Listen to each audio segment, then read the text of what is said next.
here goes. We're live. Let's make sure it happens. Starting. Look at that. Hooray. It worked. Isn't that what Robert Goddard said when the first atomic explosion happened at Los Alamos? It worked? No, I don't know. There's other statements about it, but never mind. Probably shouldn't get into that. Speaking of bombs, how about Bayes? So a couple notes. As pointed out, I think I had inductive and deductive the wrong way. I think the thing I really want to talk about is the inference really goes from data to claim, right? This is what we're doing with statistical reasoning. So the other part I wanted to mention about Git is it doesn't have to be text files that you use. You can also do this with Word or pretty much any document you want. The bigger part of it is there are limits to how much repositories will want data to be there. So if you're if it reams and reams of data for whatever reason you're doing, like with analyses or simulations, then those typically have to be stored somewhere else. But the small text files or small Word documents or Excel files is what it works well with. So, okay. Questions or comments about Chapter 1? Anything to this point? Got a request to make a glossary of terms. I'm going to try to do that for next week as well, because I keep saying there's 8 million things, right? Git and Knitter and R and RStudio and R Markdown. But really in Bayes, the thing that we're after in Bayes, if we can summarize it, what is Bayes all about? Anybody want to take a guess? Bayes is all about the posterior distribution. And what we have to do to get to the posterior distribution. That is what a lot of Bayes is. And then what do we describe with the posterior distribution? Our inferences themselves. So Chapter 2 is really kind of an overview of Bayesian inference, but that sort of dovetails with what we talked about in the first week. But I'm going to go over it again because in learning this, I remember what it felt like. Not just is a glossary important for all the terms I use for computing, there's a lot of terms in Bayesian that don't show up in a lot of places. So if I'm going to ask you, I'm going to ask you like every week, what's the point of Bayes? Or what is Bayes trying to do? You're like, posterior distribution. We need a posterior distribution to do Bayes. Without a posterior distribution, nah, what do we do? What do we have? What do we have to summarize, right? It's kind of tough to see. So, Chapter 2, we're going to talk about the Bayes part of it. And at the end of Chapter 2, we're going to get into JAGs. So JAGs, if you haven't downloaded and installed JAGs and you want to follow along with that, please do right now. It's great. We're going to use R to do JAGs, so it works out really well as well. Any thoughts before I start? Right, well, I'm going to load up with some water here. Or what could be water. I ran back to my office really quick and go from there. So really what this chapter is trying to do is show you the principles of Bayesian methods for psychometric models and to compare Bayes with ML. And it's sort of like, I feel like every book in the world has to have some type of comparison they set up with, because what are you building off of in part? So the comparison that always shows up in Bayes is Bayes versus maximum likelihood. It's an odd comparison because Lisa and I both have had colleagues before that are capital or caps lock Bayesians, you know, like I'm talking about all caps Bayesian, that would like show us an example in Bayes and say that why that was so much better than ML, and then I would go and run it with the ML version and get the same result. I was like, well, that's not what I really meant by frequentist or something else. And so it's sort of a tough argument. And what happens in a lot of books, and the textbook I co-wrote, it was sort of against kind of unidimensional assessment. How do we get to multidimensional assessment? There's always this sort of a straw man you're building up with pieces of the other argument there. So I struggle with ML because ML doesn't mean one thing. And there's lots of ways of doing likelihood-based inference. The other part I struggle with is frequentist doesn't mean just one thing. So it's hard to compare the two because when I talk about when I talk about Bayes being somewhat different from ML, there's two big components to it. One is in estimation. Often in Bayes we use some type of sampling routine, whereas in ML we don't often, although what would you call bootstrap resampling? I mean, there's sorts of gray areas with everything. And the other part of it is with respect to theory, sort of what the posterior represents. But a big chunk of that posterior is the likelihood function that's featured in ML as well.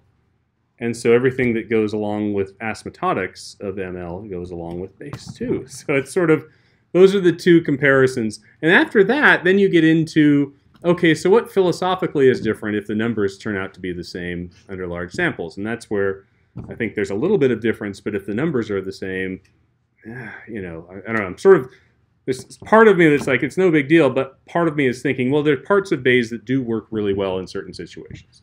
So I think that's where I'm trying to go. This chapter, highlighting it with maximum likelihood, is not always what I think of with maximum likelihood. Is where I'm going with this. So some of those comparisons are always dangerous, and there's too many exceptions to put into a chapter and be able to have people want to read chapter 3.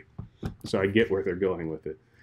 So the notation used here, X represents data. Theta in this chapter represents model parameters, which is weird, but knowing that both Levy and Miss Levy work in basically psychometrics, they also noted it was weird, but when they get into IRT, theta will no longer represent a parameter. It will represent a very specific parameter, right? Ability parameters. P of X, or so a given theta, is the conditional distribution of the data given your model parameters, right? Conditional on your model parameters, what's the distribution of the data? Turns out that thing is what we call in likelihood land, the likelihood of theta given your data. So sort of that's the first introduction of weirdness of where the differences lie. In Bayes, yeah, you can't call it a likelihood even though it's a likelihood. And I do see they use that language for it occasionally. It's a likelihood. And it's the same thing as the likelihood function that you would form in ML. So you're like, okay, wait a minute, why is it different? How is it possible that X shows up on one side versus the other? And that's where the philosophical differences start to form. In ML, once you've observed X, you know it. It's constant, right? And so now what's not constant is the actual likelihood. Whereas in Bayes, it's supposed to be, oh, well, X is also part of a random process. You know, yeah, you had this one set of X's there, but it's overall it's this, you know, it's random effectively. So I think that that's the hardest catch. When I was learning Bayes, once I saw that, like, oh, we're just arguing about semantics more than anything else, right? It really feels that way. There are some cases where there's some very big differences, and I'll try to highlight those, particularly when we get into psychometrics. But generally speaking, this part right here, this P of X given theta, is important. And this is where I'm going to try to use technology to my benefit, but that's always dangerous. This is my iPad. I'll make some notes so you can see them. In Bayes, what we were talking about, P of X given theta, that is the likelihood function, but that's not the posterior, right? Right, the likelihood function is featured because really when we're talking about the posterior, we're talking about P of theta given X, right? This is the posterior, right? And so using Bayes' theorem, we can show that this is proportional to X given theta, P of theta, the likelihood, right? That thing, and the prior of the prime. So P stands for 3 different things. Yeah, P is essentially a density function or a probability function, right? So this is saying, effectively, this is saying some type of distribution, right? Right? So that P is an operator saying there's a distribution out there, and if your parameter is continuous, really what that function is saying is if here is theta itself, then this distribution is drawing some type of posterior. I'm trying to draw it where it's not exactly symmetric and normal. right? So this is the posterior distribution. So for any given value of theta, you can talk about how likely it is to occur. Oh, I said that word again. Right, the relative frequency. Oh, I can't say that either. The height, yeah, the height of that distribution, right? Whereas likelihood now, this likelihood function, we know as n goes to infinity, this thing will converge in distribution to something that's normal, right? This should be normal. So that's, again, another distribution. And then this thing right here is whatever you want it to be, right? So you can specify another normal or prior or whatever. Right? So that's sort of what we're after. So the p function is just saying each of these is going to take a different form. Some that you're going to specify, like right here, this is a prior. In Bayes, the prior always gets specified. You have to explicitly state it. This part, the likelihood function itself, is explicit because that's your model, right? That is your model. That is where parameters hit data, right? So that is always there. And then the distribution at the end, that's sort of what we're trying to figure out. So the second P, the one after the proportional to. Yes, this thing. So when you say normal, are you saying the parameters are normal or the data are normal? Because that's the likelihood flavor you picked. That's right. It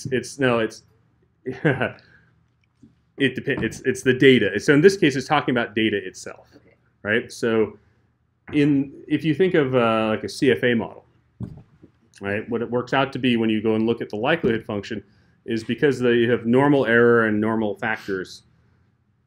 You're basically saying data are normal. If you think of a regression model, you're now saying data are conditionally normal. So this is effectively data itself, right? This is the data part, right? How are data supposed to be distributed under what this happens? That is a choice. And actually, that's one of the notes they make at the end, and I have a note in this chapter about this. We're sort of, there's sort of actually, this is chapter 3. Pardon me, it's been a while since I made these, so it's flipping back and forth. But there's sort of this, they talk about the pros and cons of each, and I don't really need to do that. I'm going to take point, counterpoint for each, because I sort of I don't want to argue both ways, and I don't know that I necessarily care. I just want to get numbers, right? But when it comes to it, the data itself, one of the things that people talk about when frequently say, oh, Bayesian is so subjective, you've got to pick a prior. One of the counters to that is, yeah, but in ML, you've got to pick a model, right? Because that is a choice, and that locks in a very specific distribution.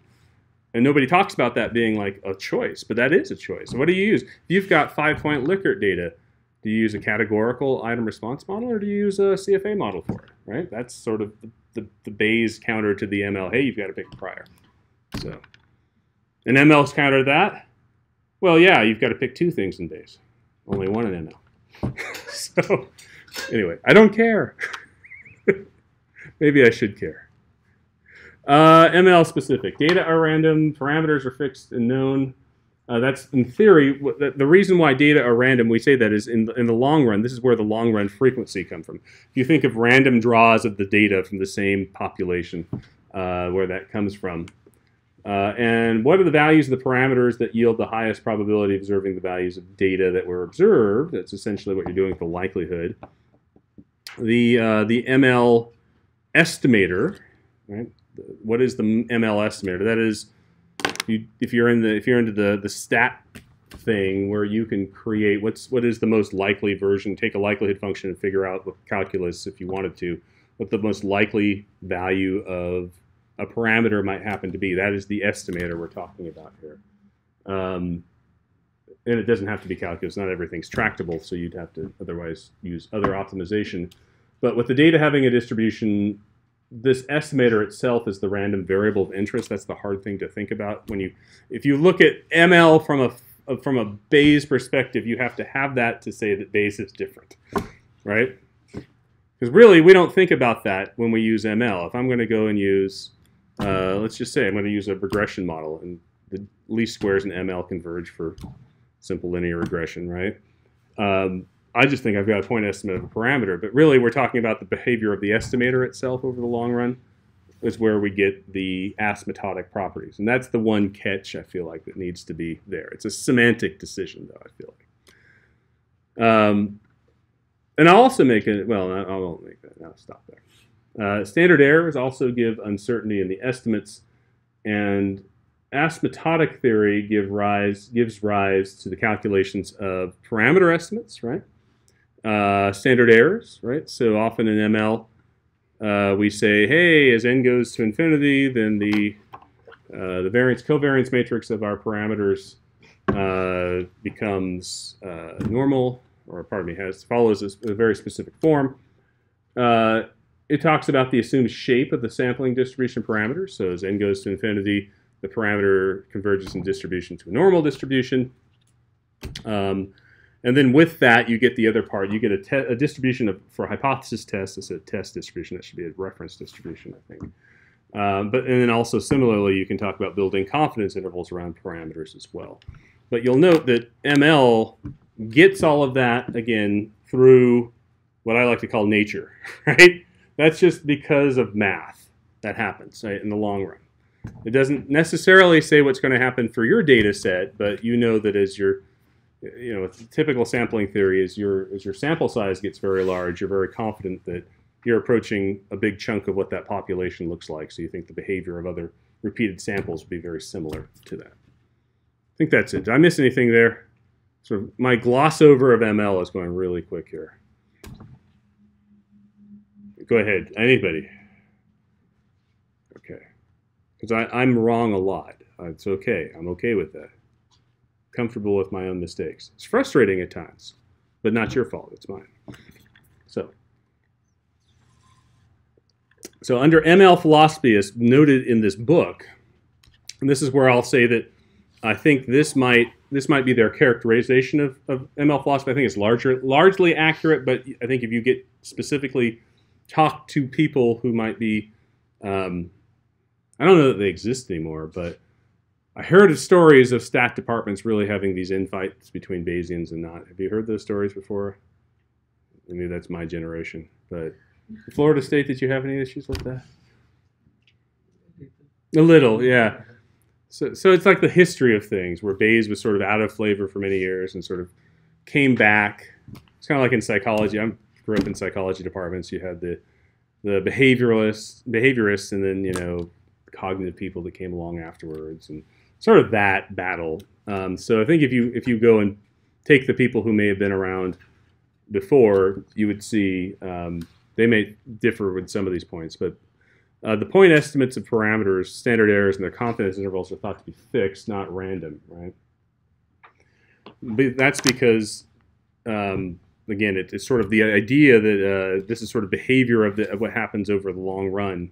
It becomes this, in the asymptote, this happens, this convergence happens.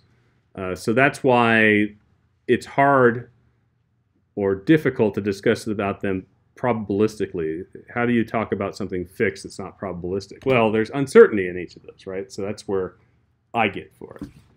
I can talk about here, so yeah, probability or uncertainty enters when talking about repeated sampling of the data. Absolutely, you can talk about that.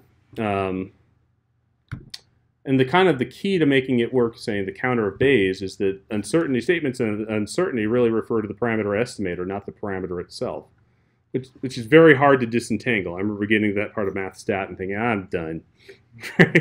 Oh, the behavior of an estimator, and what is it, admissibility and all the other parts and features of it, that's sort of where you get to. And it's difficult to sort of disentangle what the estimate is from how it was arrived at, but that's part of the issue with it itself.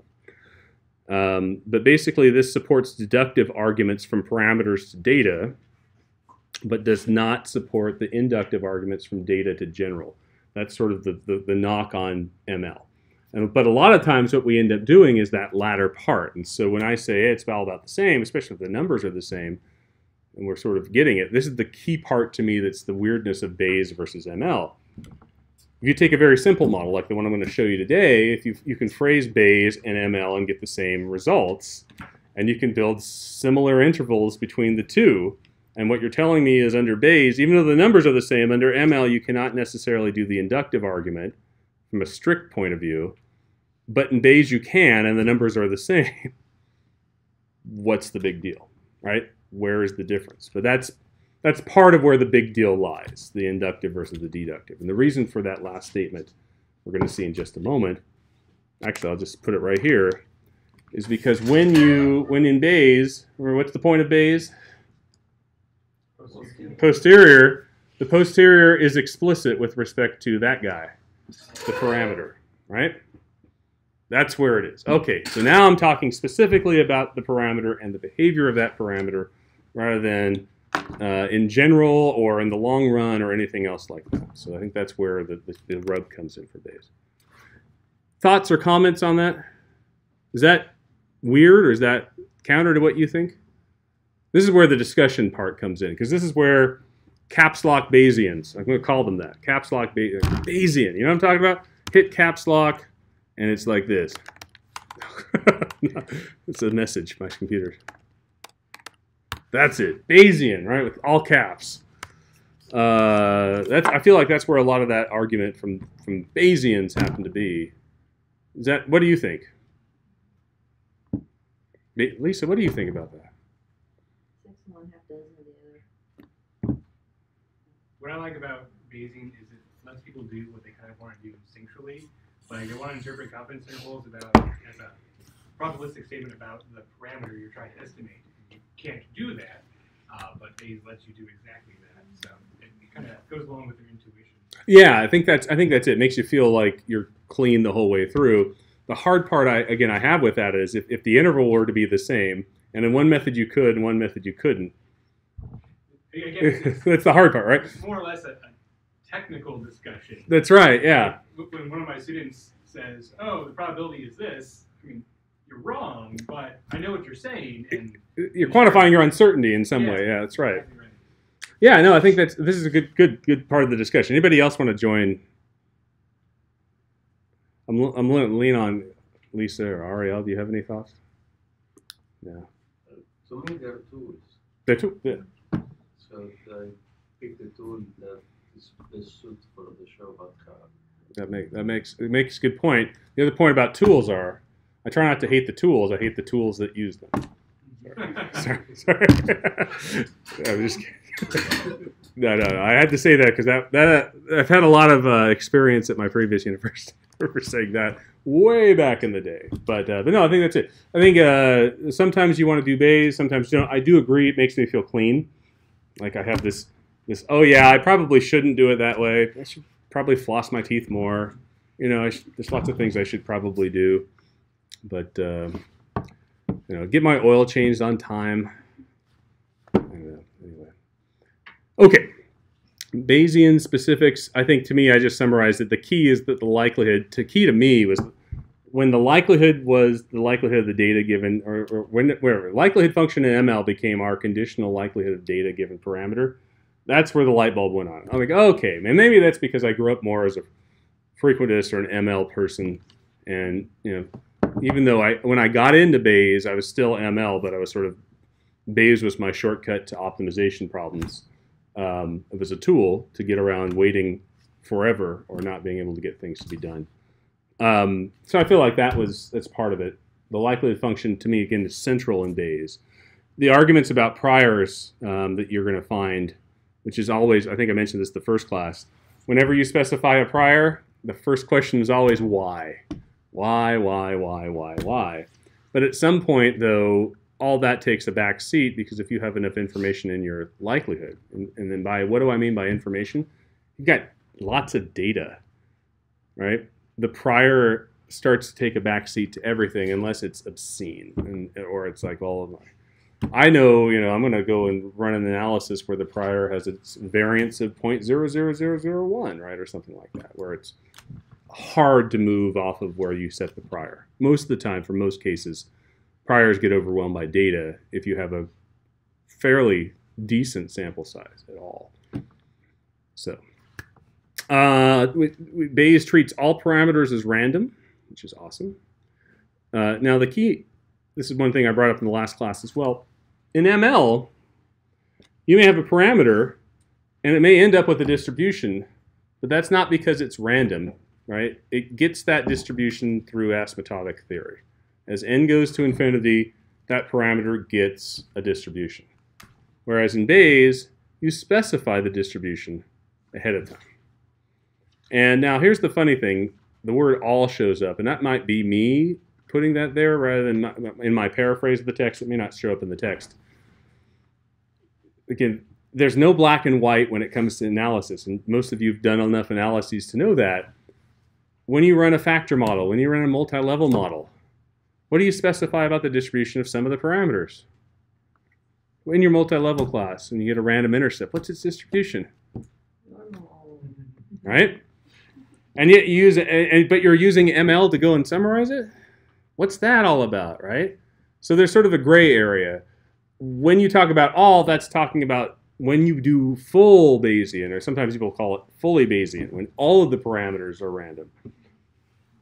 In ML, why is a multi-level model able to be estimated with something called residual maximum likelihood and not being called Bayes, even though you're saying the random intercept is normal? I think the trick to that, at least in the multi-level case or in the factor analysis case, is I would say the marginalized likelihood function. You can express a likelihood function without having the distribution of the parameter in it. And you can do the same thing in item response theory. You can do the same thing in all the other places that we're at. It's a lot messier. It's not as direct. You have to put integrals usually in to integrate over the space of the parameters that are random. But that's it. I think that's where the differences lie. But so in Bayes, you're specifying all parameters as random. And again, you don't have to do that. You can specify some parameters where you can be partially Bayesian. Bilog, the program that did a lot of IRT estimation for, I would say, 20 years at least, if not 25. It's like 80, 81, 82, something like that. And was it IRT Pro, was that 2006, 2007-ish, something around there? Anyway, that's a long time for a program to last. It would have a Bayesian, if you ran a 3-parameter model, it would automatically have specify the C parameter as having a distribution. So it was random. And that was for stability purposes more than anything else. Whereas so C was random, the ability parameter was random, but everything else, no, they weren't random. Right? So there's no one place with any of this. That actually makes me bring up one bigger picture that's outside the scope of today. You will note, though, when things are random, often the estimation of those models involves some type of getting rid of the random parameters, right? In an IRT, the likelihood function has an integral across the ability parameter, for instance, right? So that's what shows up there if you're in a Bayes, if you're sort of splitting the difference. Some things are random and some things aren't. Okay, model parameters get prior distributions. Prior distributions effectively are your way of expressing how certain or uncertain you are about those parameters. Does that sound weird? That is the hardest part to me. When I grew up in grad school, my first advisor at Illinois was into judgment and decision making. His name is David Budescu. He currently works at Fordham. And the project I did that ended up in my master's, I had done 3 studies, where I collected 3 sets of data. And that's because study 1 and study 2 found nothing. Study 3 had a significant p-value out of 1 of 20 things. All right, that's a master's. It took 4 years, right? Oh my goodness. But what I learned in that process, though, it was studies about people who were, it was specifying uncertainty about events, right? So one of the tasks were to give you 2 cities in the United States, right? And say, is the distance from Iowa City to San Jose, California, think of the distance between here and San Jose, California, and then think of the distance between here and Key West, Florida, and just take the straight line distance between the 2. Give me your probability, give me a subjective probability as to how true it is that the distance between here and Key West is further than the distance between here and San Jose. How hard is that to do? Like, what do you think that is? What's farther, San Jose or Key West? Who thinks San Jose? Okay, who thinks Key West? All right, so if we went by frequency, no, I'm talking about this because I'm trying to make a point about prior, right? We're trying to, how many of you don't know? Like, have no, like, it's barely a clue. So those of you who said San Jose was further, how certain of you of that, are you of that in belief? If I were to say, tell you what, let's put some money on it. I'll bet you $1. I'll bet you $100, right? So this is what I'm talking about. Like, if you can now quantify that feeling of uncertainty, and then I'm going to ask you about various cities in the United States. Right? Let's say you're 60% certain. Let's just say that's the case. That seems a little bit more than less likely, but that's not a lot, right? Think of all the pairs of cities where you might say you were 60% certain. If you were good with your level of uncertainty, you would expect that 60% of those you'd be right on. That's what you're trying to say, right? It turns out, in the experiments I've done, in the literature that I used to know almost 20 years ago, actually it was 20 years ago, gosh, I'm old. The deal was people are really bad at that. They're really bad at expressing their uncertainty when it comes to simple probability. We're talking about a parameter that's between 0 and 1 that we're fairly used to. Like the chance of snow today, well, thankfully it's close to 0. But on any other day since like the New Year's, it's pretty much like what, 60% of some sort? So why I'm saying this is that prior distributions are supposed to reflect your uncertainty about that.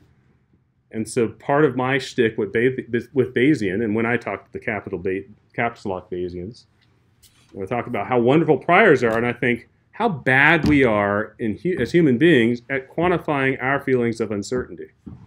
That's it. I'll let one of you look up whether San Jose is further than Key West. I don't know. I don't even know. I'm 50-50 on that. I have no idea. I was trying to find a city that's right there, right? If I said Chicago or Key West, you're 100% certain, right? Chicago is less far than Key West. Chicago or Milwaukee.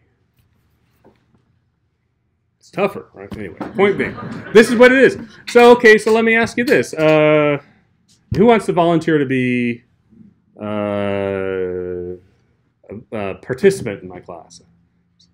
I'm always pick on Lisa here. Actually, I will pick on you, Lisa. You don't mind? What was the last analysis that you ran? You mean like on a computer? On a computer at work. I know, back when... That's a tough one. I'm guessing it was a multi-level model of some kind. Okay, what would you say that your belief about uncertainty was? Sorry, was it did it have more than a random intercept? Sure. Okay, let's just take a parameter. I love the covariance parameter between the random intercept and a random slope. Okay. Who doesn't? How certain were you about it? How certain were you about what it would be? Not at all. There you go. Right. This is it. Think of the last analysis that you ran that wasn't Bayes, and think of the parameters that you may have had to specify. Now think of how certain you are of that. How hard of a task is that? That's tough, right? If I knew matrix algebra, I could figure out what the limit of it would be based on the variances.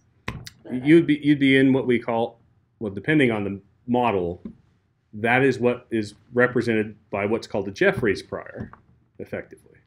Saying, this is what we think in the limit, sort of a hand-wavy, make this work, seems to be okay, blah, blah, blah. So, anyway, point is, it's hard. And that's just one of the parameters, right? What about one of the fixed effects? Could you tell me what you thought its distribution should be? now you're talking about power analysis. Possibly. That's what it sounds like. Possibly. You're asking me to But- pull numbers out of the air. It's possible that you could think of that in the line, because you could turn that prior belief into what power analysis happens to be. But it's tough. It is really difficult. So anyway, that's the point I'm trying to make. Priors. This is one of the biggest points of contention I have with when I hear Bayesians talk, which is how wonderful priors are. Yeah, they can be, but in practice, they're pretty much like two different modes. Most of the time you're saying, what's the prior I can select that will do the least amount of harm? And that's usually some uninformative or diffuse prior, something that had a very big variance to it. There are other flavors of that. there are times where those things may not work as well also. So it's a very complicated process. But the few times where priors are certain are sort of a sequential analysis. Like there's a website called 538.com if you're into elections. 538.com has sort of this approval rating. Like, for instance, they take a look at a set of polls, right? They have a bunch of polls they have. So every day they have these point estimates of what an approval rating might be in this case. And again, I'm not trying to make this class political. I don't want to know what your beliefs are about the president. That's not important. The process is important right here, okay? And so here, this, by the way, how you can take a measurement class and make it suck is to like go and put politics in it. Let's ignore who this is about or what this is about, but think about what it is. Each one of these at every day is effectively a posterior distribution. And then the next day through, it now becomes a prior distribution, and the new data comes in from different polls, right? And so that's one clear case where a prior distribution is pretty obvious, which is I'm in the process of collecting data which may represent sentiment that might change over time. We're not necessarily worried about the trajectory. That might be something we want to use a multi-level model for or some more complicated model for. We're not interested in that. What we're interested in is how accurate are we right now, this moment, today, and that's what that's happened to be. And you can, if you go through the history of 538, you can talk a little bit about how hard it is to be accurate, even with a simple decision like that, right? Because a lot of the polls, particularly the 2016 presidential election, suggested the result would be different than it happened to be, right? So there's lots of issues with accuracy. Now, I think if you go through the 538 history, you'll see that the probability that they were saying of a different result was getting much closer to 0.5 on the days leading up to the election. So, but there's still a statement of uncertainty, and so the question is, how do you quantify that? How do you do it well? It's interesting talking about prior. Sometimes there's a decent theoretical reason for a prior distribution, like with the IRT guessing parameter. Binomial kind of makes sense, but even figuring out what those parameter values should be is really difficult to do. And sometimes it feels like it's a cop-out, like assuming the ability parameter distribution is normal. Right. I think there's good reasons to argue that like residuals or error might be normal in a regression model, but why should ability be normal? Feels like a cop-out. It exactly is. And it's interesting because in the cases where, about 10 years ago, there was a bunch of different ways of trying to make it not normal. I know it's been more or less happening since we made that assumption, but there's sort of a flurry of people who were kind of getting out of grad school at the same time and investigating. Carol Woods was one of those people. And they talked about, and so the open question is, well, what happens when it's not normal? And I think the result was, well, yeah, it depends. I think it's really going to be. But what really draws into the question, if you put normal as a prior, you're sort of biasing your mind to think that scale is truly interval, whereas even with a normal prior, you will get results that are impossible in ML. Like you'll have a point estimate for a person who's got correct response for everything. But that's the upper limit of what the scale can be now, right? It has a ceiling where now that there's this weird distinction. Well, I said the prior, they could be anything. They could be 10 standard deviations in the end, but their actual score is 3.2. Like what happened, right? So it is an interesting kind of interplay between prior and choice. And when it gets into psychometric, that is very, very often the case. So it's tough to tell. I don't want to actually go through and summarize. It's not, it's okay. Because I actually think there is value. There are times where switching the prior would be it. You might have, anyway. There's lots of ways of looking at why normal might not work. I'd like to think in really professional and well-run testing organizations, just sort of normal is a really good choice because of how the process hones the instrument a little bit better. But that's not always a given, though. Unless you're testing for psychopathy. That's true. I remember my slides about it. Actually, I should pull up my slides. I wonder if I have them. Anyway, now I have this slide. I had this talk I gave once where it was like when I was growing up, people didn't have these nice devices that would connect to your TV. We had projectors with little slides. It's like, oh, let's take images of our vacation, and like you flip through it. It's like images of posterior or of what the distribution of scores look like. Yeah, if you've got traits that aren't ability, if you've got pathological traits, psychopathy, if you want to call it that. If we're doing psychometry. Anyway, yes, you're right. Okay, I'm belaboring a point, but the key is priors are tough. That doesn't mean that they're bad, though, right? And that only means that they're difficult. And why I'm saying that that's the case is there are certain specification of priors that are easy to work with. The multi-level prior that Lisa pointed to, that talked about, well, technically, if you've got a random intercept and a random slope, now the default assumption is they're multivariate normal, right? And you can go and then estimate the variance and covariance matrix. And that turns out to be what we call an empirical prior, because the parts of the prior itself, the parameters of the prior, what we would call hyperparameters in Bayes, are being estimated. So now you're saying, basically, I know that these things have a multivariate normal distribution, but I don't know exactly where I know the location, it's at 0. That's a very specific prior. I don't know what the variance should be. I don't know what the covariance should be. And so that's where they're estimated. In some cases, we can use those as well. So prior distributions, hard, but they are supposed to reflect your uncertainty about things. In some cases, they actually do. In most cases, I think they're sort of, let's just make this run with the least amount of harm.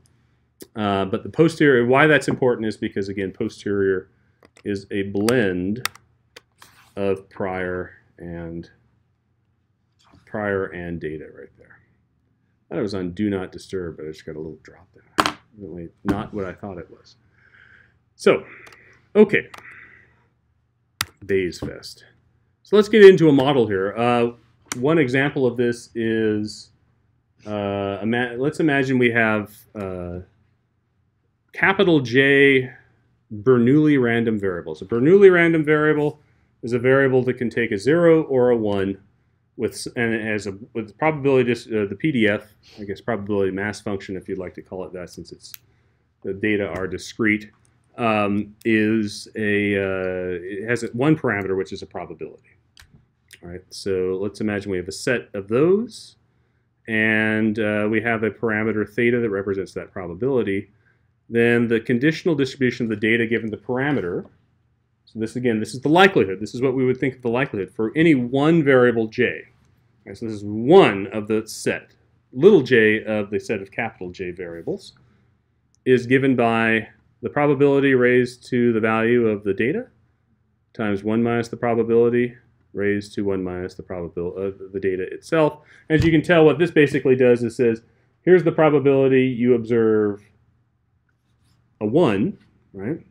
Because when you put 0 or 1 in, if it's a 0, this goes away. If it's a 1, it becomes there. And this is the probability that you observe a 0, and since there's 2, they're complementary and blah, blah, blah, right? You've seen this before. So then to go from one piece of data, one data point, to the sample itself, we assume they are independent and identically distributed, and so now we just take the product across that, and now that gives us the sample likelihood itself for the data, right? And so that is it should be fairly familiar. That seems very much like what we see in IRT, and for some reason this is not giving me a 3-level place. I need that Bernoulli to be binomial to be bigger. Where did it go? I think I did not put a space there. Now there it is. Binomial is a heading. I had my little markup didn't get marked up. Go figure. You can re-express this same sample of 10 if you believe that they are what we call exchangeable, right? So that it doesn't matter which order they're in, but they happen to be there. You can re-express this sample as a binomial variable by saying, let's imagine we create a new variable that's the sum. I said a sample of 10. That's actually what we get down here. The sum of those x's. Then a binomial variable has a probability mass function that says the probability of the sum itself, of observing some of that sum, given the parameter of probability and the total number, is given by this likelihood function right here, j choose y times the probability and so forth. You've seen the binomial. It's probably been around since basic stat. or the normal approximation to it. We don't need, but with Bayes, we don't our approximations aren't needed. With that, we approximate by sampling usually. So let's do it with the data now. Let's imagine you had 10 of these trials, 10 coin flips, let's call it that, and 7 of them landed on a head. So 10 trials, 7 successes. The MLE, the estimate of the parameter would be, you could do math and show that it's 7 over 10, or y over capital J, or 0.7, right? And furthermore, we can construct a likelihood function. Here is the likelihood function itself. I put this in Bayes notation rather than ML over here, just to denote they were the same. But this is also L of theta given yj, right? That's the same thing. And this is the likelihood function. And at the peak of that likelihood function is right here where that dashed line is. That happens to be the MLE. You can confirm it. That's all I'm doing with this. There it is. And actually, no, I did not. Yes, this is the likelihood function. I kept it with probability though. So this is actually a distribution. Whereas if I would have flipped it, or I would have taken off the normalizing constant, I would have been rescaled, but it had essentially the same shape. Analysis with Bayesian. Now for Bayesian, again, the point is posterior, right? So we need a posterior distribution. So that means we have our likelihood function already. Let's just keep that the case. What's the prior distribution? Pick the prior. Hooray. Turns out, one of the nice prior distributions to use when you have a binomial distribution right here is you're looking for, again, a prior for the probability parameter. And so when you start stepping into the world of what's a prior, how do I go select a prior, the first thing I always ask is what's the range of the parameter? Right? Probability between 0 and 1. So we need to pick a prior that matches that same range somehow. Now there's lots of options. We could pick a truncated normal if we want. Right? Truncated normal distribution, put the mean at 0.5, put it right there. You could use that. But another parameter, another distribution, there's several that have support that's 0 to 1 uniform. It's a pretty nice one. Or beta. Turns out beta distribution. Beta distribution, this is a beta distribution down here. And actually, if I go down to this, you can see I'm just plotting. This is the prior distribution. This is a beta distribution. You can change the parameters in here. So I can change, this is a beta 6,6. It looks normal. A beta distribution's range or support goes from 0 to 1. It's a sample space, so it matches. But the nice thing about beta is you can select values of its parameters. In this case, alpha and beta, they have 2 values. And those 2 would lead to a uniform distribution across the space. So you can pick a beta. Beta is a very flexible distribution. It includes uniform in its part. One of the things about beta, though, is that if you use a beta distribution with a binomial, you could do some math and show that the posterior distribution has the shape of a beta. So now this is what's called a beta binomial distribution. I think we mentioned it prior to this. A beta binomial is nice. It forms when the prior distribution is of the same family as the posterior. That's what's called a conjugate prior. And why that's beautiful and wonderful is that now, because you know the range of the posterior, you then can express the posterior usually just straight without having to go and approximate it. You can actually express it as a function of data and prior parameters. And that's what we can do here. We can show that the beta distribution here, so this is the posterior distribution. This is a distribution of theta, right, the parameter of interest given what we know, is the A parameter, the first parameter in beta, is the number of successes plus the prior distribution choice for alpha, right? Or the first parameter in the prior distribution's beta. And the second, j minus y is the number of failures, right? That's right, plus whatever you picked as a prior for beta. So this distribution now is what we call the posterior. So now we don't need to do any resampling of this. We don't need to do MC because that's the distribution. If we plug in what we know for alpha, what we know for beta, and what we observe for y and j, we have the shape of the distribution. We can use that distribution and summarize it directly without having to sample to make it look right. So that's where we get into this next section of syntax down here. This right here is trying to plot, where did it go? There it is. This is doing just that right there. So here's our posterior distribution. You can pick y and j. I picked y and j, but you can pick alpha and beta. This is where I set alpha and beta to 1, prior alpha, prior beta. Prior alpha, prior beta, those are the A and B of the prior distribution. So then I have a posterior alpha and a posterior beta. What is that again? That is, again, the two parameters of beta. The posterior alpha is y plus your prior value of alpha. The posterior beta is j minus y plus your prior beta. So you update it, right? It's essentially your posterior is updated by the data. So you put all that together, you can make a plot of the distribution. And that is the posterior right there. Ta-da! But now, so Bayes is all about the posterior. So you're done. There's Bayes. What do you do now? I'm going to publish my posterior. 538 didn't publish their posterior distribution, right? They publish some point estimate of it. They publish some summary of this distribution. That's the key in making this work. How do we summarize the posterior distribution? In Bayes, there are any number of options. I'm going to pick a couple. Right? So we know right here that with an alpha and a beta of 1 for the prior, that our shape of our prior is uniform. Right? So it turns out that when our shape of our prior is uniform, we don't adjust the posterior distribution at all. And so the most likely value, or what we call in Bayesian, the MAP, right? It's sort of the analog to the ML version, is a 0.7. It's right there. That's your peak. So one of the ways that you can describe your posterior is to say what the most likely value happened to be. You say, oh, the parameter is most likely 0.7. However, this brings up a debate that probably started in your first statistics class. What's the most appropriate measure of central tendency to use to describe a distribution? And this is what shows up in Bayes.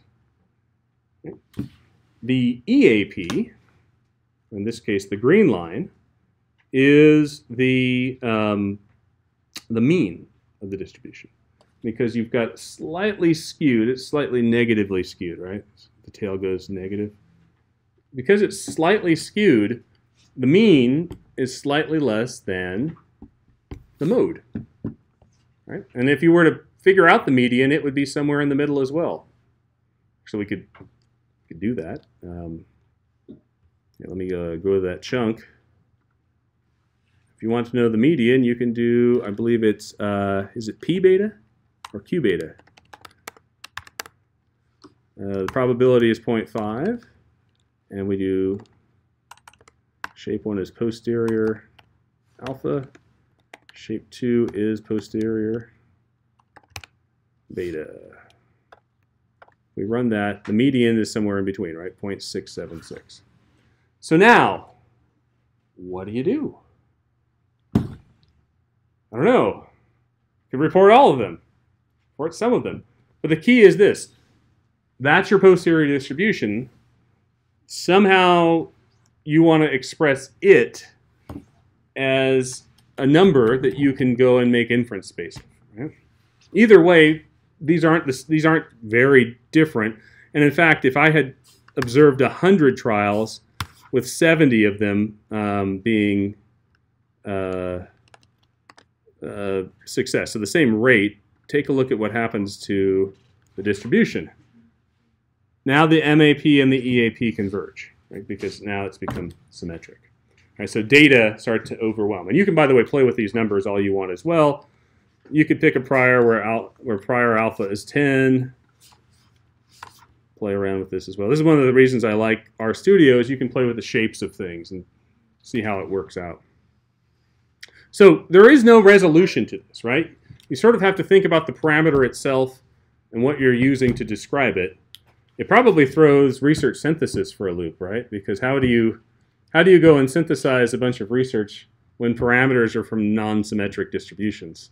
That would be pretty tough. But that's it. I think actually for a conjugate prior like this, when you're able to, or a very simple model like this, which rarely if ever happens in practice, you could probably just give the parameters of the beta, and then you contain all the information in that distribution. Someone can go and calculate the ranges and stuff.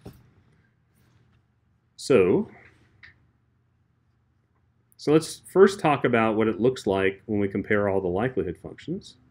This right here, this plot, puts the prior is in black, the posterior is in green, and the data is in red down here. So now you can sort of play around with the numbers. Go down, where did it go? Right here. You play around with these numbers and take a look. Today's demonstration, I had ones there. So you can see what this looks like, right? There are the three distributions. Right. So what you can imagine what would have happened if I would have done 170, right? Now, the scale is all off. What did I do wrong here? I think I'm plotting something wrong. Because it's telling me the prior is peaked. It's actually the posterior that's peaked. I think I've plotted the wrong. This should be the likelihood function right here, the green. But I have it as red, so I've got it backwards. My apologies. Actually, yeah, that's right. So, anyway. Make sure I've done this right. Anyway, I'll try to repair these and re-push, or if you find it, you can fix it as well. Gosh, posterior. Prior likelihood posterior.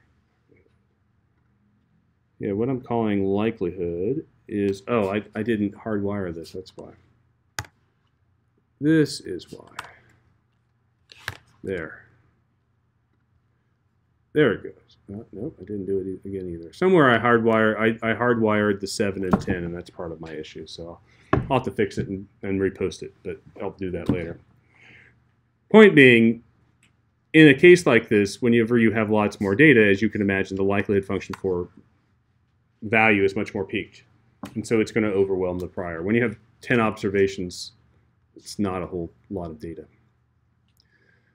So what comes next after summarizing this? Let me go back to this over here. The other part of summary that you want to get expressed when you have parameter estimates is often not just the mean, or in this case, what's the most central value, but how much certainty do you have around that? So here, there's multiple ways of doing that as well. One easy way is to talk about the standard deviation of this posterior distribution. Right, so in this case, the standard deviation of the posterior distribution is 0.13. That would be an analog to your standard error. Not exactly the standard error, and not guaranteed to be the standard error that you'd find in ML, because the process by which both come about are different. But it's the analog to it. It's like, how certain are you of where the point estimate of that should be? The other way that you could do is talk about summarizing with an interval. So maybe here you'd want to describe where the central 95% of the distribution happens to be. Right? And in Bayes' world, we can do that. In fact, we can do that pretty quickly here. I could find the lower, let's imagine what a 95% confidence interval would be. I'm putting that confidence in quotes because in Bayes we don't call it confidence, we call it a credible interval. Right? But basically, I'm going to take where is the lower quartile that represents 2.5? Where that line is 2.5% of the distribution below it, and that number is 0.6. So that 0.60. So it's like right here, and where the upper quartile is where 97.5 should be, which is 0.78. So between 0.6 and 0.78, you'd say that quartile. There is another type of distribution that gets used in Bayes for confidence. And I would actually say I like the last one better. It's called the highest posterior density. the highest posterior density, or HPD. And the reason I like that a little bit better is because what the HPD does tries to take into consideration is the shape of the distribution itself. Not all posterior distributions are symmetric. With lots of data, they tend to be normal, though. What about the frequentist side of me has to come out and say that. But when they're not symmetric, what you're trying to find is effectively the confidence interval, like where 95% of the distribution lies, where those endpoints are the shortest between the two. Right, so if you can think about it, where is this interval in your distribution? And it's really hard to conceptualize, at least with the static graph that I have here. But if you were to kind of, you can create intervals where 95% of the distribution happens to lie. Right? We could take a look at, for instance, I could have picked a lower bound of this of 0.01, right? And I could pick an upper bound of it of 0.96. There's a 95% interval right there, right? Right there. Between 0.55 and 0.77 contains 95% of the distribution. It doesn't have to be at the end, right? It's sort of the odd thing to disentangle about it. Often in ML, because asymptotically we use normal, we never think this way. But when we have non-normal distributions, it may be possible that a central 95% of that distribution might have a different interval than what the 95, the upper and lower percentile might be.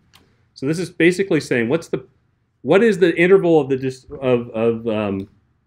what is the smallest interval that contains 95% of the mass of this distribution?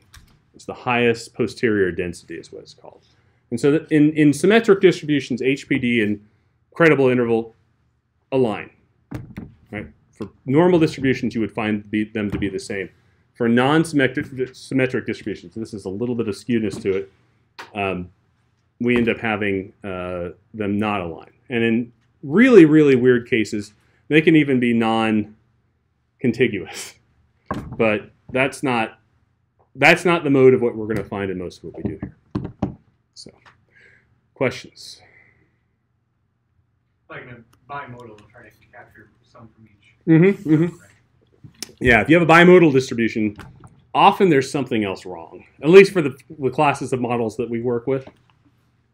There's usually anyway, yeah. But yeah, that would be it. A bimodal would be one where you might see a different range than others. Sort of, you have to work. I feel like for most of the data that we see in practice, and I say that because in assessment, it's usually large scale. But not only is it usually large scale, our models all tend to be exponential family models. That for the bulk of what we're going to do, HPD and credible interval are almost always the same. But if that's the case, saying HPD gives you a little bit more protection for that range. And it's also, I feel like, recognized as easier to talk about in articles and literature. People understand that in the Bayes sense. So it's an odd thing to think about. It's hard to wrap your mind around. In fact, I've been using HPD for a while, at least 10 years. And I fretted about, I actually had a dream about trying to describe this to you last night, because that's how hard it is. It's sort of foreign when you're used to normal being the standard. And I say normal is the standard because that's where asymptotic theory takes us if you're used to most statistics that are not Bayesian. Right? Okay. We're running out of time. I think I should probably push JAGs till next week. What do you think? That's good because I can do JAGs. We can do a little bit more philosophy, but then we'll dive into regression and stuff that really matters. We'll have lots of JAGs next week. So let me just stop by saying a little bit about next week with this graph right here. A lot of times that you see, when you see Bayes models, you see this type of notation to just depict them.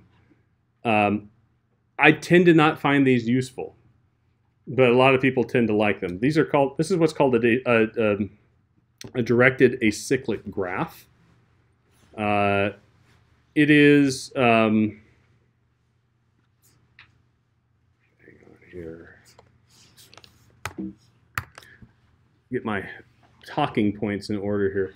A graph, let me break those words down. First being graph, it's a picture. What is it a picture of? Often in these graphs you have some type of variable, which is called a node, and some type of arrow or relation between variables. That's given by an arrow. All right, so when you see this, I mean, theta has some type of predicting relationship on x, or a necessary relationship to describe x. The edges themselves are called, those arrows actually are called edges in a graph theoretical sense. The edges themselves are directed, meaning there's one arrow on them. Right? So that means that there's a clear direction, that theta is, you need to know theta before you know x. And in this case, why do you need to know theta? Because the distribution of x depends on it. That's sort of the dependency relation here. The same thing would happen if this were an actual other variable. Acyclic is the word is there because you cannot form a loop with this graph. If you were to follow directions, this is a one-way street from theta to x if you're thinking about driving. There's no way you could drive back to where theta happened to be from it. And so it's a very specific type of graph, a very specific type of class of graph called a directed acyclic graph, or DAG. There are numbers of these, and what you'll see here is that x has a box around it in this notation because it's observed, whereas theta has a circle around it because it's a parameter and we have to go estimate it. But that's just one type of graph that's like this. I sort of whipped through this at the end of last time. There's all sorts of directed acyclic graphs that we see, even in measurement, particularly in structural equation modeling. It's a different paradigm here, and they're depicting different information. The other thing I'll note is that this big rectangle at the bottom is what the authors are calling a plate. And that really is going to represent sort of a dimension of sampling. Right? So x has a bunch of observations that aren't nested with anything else. But what if these were items nested within a person? Right? Now we'd have to have a plate for people too, because we sampled people and then we sampled items from people, effectively, if we think of it that way. Or occasions within people, or something along those lines. And so the problem with these graphs is that they're while they're really nice for depicting fairly simple and straightforward models, they run out of their ability to depict most models pretty quickly. And so what you end up getting is this graph being very contextual, meaning I'm setting this up graph for this very specific purpose to get this specific information out, but I might set up a completely different graph with similar shapes next time for a different purpose. Right? So these two do different things. You'll note the graph on the right has A and B. These are the hyperparameters of a prior distribution that we picked for theta, and because we set them, they're in boxes. Right? Some people find this very helpful. You see it a lot when it comes to, it started with OpenBugs, with the Bugs project, and then now with JAGs. You'll see these graphs a lot because they, people who are into, or I think they, and perhaps I didn't get into JAGs or Bugs at an early enough time in my learning process, but people have said that this is important for help. This graph is directly translatable to code, right? So you'll need some type of distribution for x. It's going to have a theta involved in it, and the distribution for theta is going to have some type of a alpha and beta in it. So that's not Directly translatable into code doesn't mean some kind of. Directly translatable. Again, I should have said caveat, not necessarily, but there's a didactic method where it is translatable to code. I'm just not privy to it as much. Has anyone used JAGs or WinBugs before? Anybody? Okay, cool. So this is the first time through. Don't worry too much about the graph yet. I'm going to talk. I work more with the distributions, right? We have to specify to get to posterior. We need likelihood and we need prior. Well, both likelihood and prior have to show up in our code for each of the parameters. That's where we're working with. Okay, let's see here. Contextual differences in graphs. Some statements can be made about this graph that aren't true about others. So, for instance, the following statement is true for the graph above. By the way, whenever you have one of the variables, one of the nodes, and an edge emanates from it, so it doesn't have an arrow, it has an arrow that leads outside of it, this is called the parent node, and this is called the child. There's a statement on page 38. However, these, it's clearly not how they wrote it. These entities, however, these entities are themselves unknown, i.e. they are circles. They must have parents The process of adding layers of parents continues until the only remaining entities known are values, are rectangles. That's not always the case true, and this is where I'm saying there's contextual differences in graphs. Because if you think of a unit-dimensional IRT model, or a unit-dimensional factor model, often in a path diagram that we depict it from the SCM framework, we'd have a circle around the latent variable, a bunch of squares around the items, right? And there would be the circle itself is a parent node, but it's unobservable. How is that possible? Well, it is possible. We can use Bayes' theorem to make an estimate of where that circle is. So not all, when it comes to directed acyclic graphs, there are some bits of information that you can say that come from like graph theory, from mathematics, but there are some that you can't say. And it's blanket. Each depends on the context in which the graph was formed. That's it, though. Any questions? Okay, one more time. Homework 1 is due next week, just by email, sometime on Friday. I'm really not strict about it. It doesn't make a difference to me. If you're reading ahead of time, chapters 3, 4, 5, 6-ish will be what we try to cover next week. But really, chapter 5, after chapter 3, we're going to focus on chapter 5, blending in chapters 4 and 6 with it. Okay? Thanks, everyone. And to those of you with comps, good luck. You'll do great.